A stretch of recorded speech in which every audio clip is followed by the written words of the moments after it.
Kabar Jering bebas disambut bahagia oleh rekan-rekan dan fansnya, tak terkecuali sang istri Nora Alexandra. Jering langsung membagikan momen kebersamaannya dengan Nora Alexandra pasca bebas dari penjara.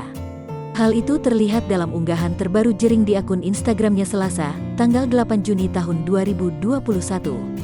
Jering mengunggah sebuah video yang melihatkan Nora dengan sang istri sedang melakukan suatu ritual keagamaan. Setelah dia setia menanti 10 bulan, kini giliranku memberinya dengkul, tulis Jering. Jering juga tak lupa menjelaskan maksud dari video yang ia unggah. Melukat adalah prosesi pembersihan diri dari energi negatif gelap dan bisa dilakukan oleh umat agama manapun, lanjutnya. Sontak unggahan tersebut dikomentari oleh beberapa rekan artis dan fans yang bahagia atas kebebasan Jering.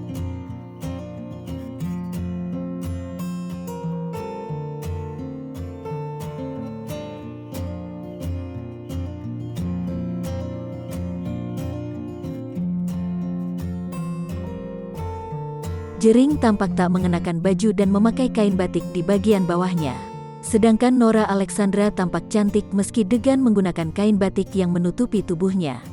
Nora Alexandra tampak tersenyum bahagia sepanjang videonya dengan Jering.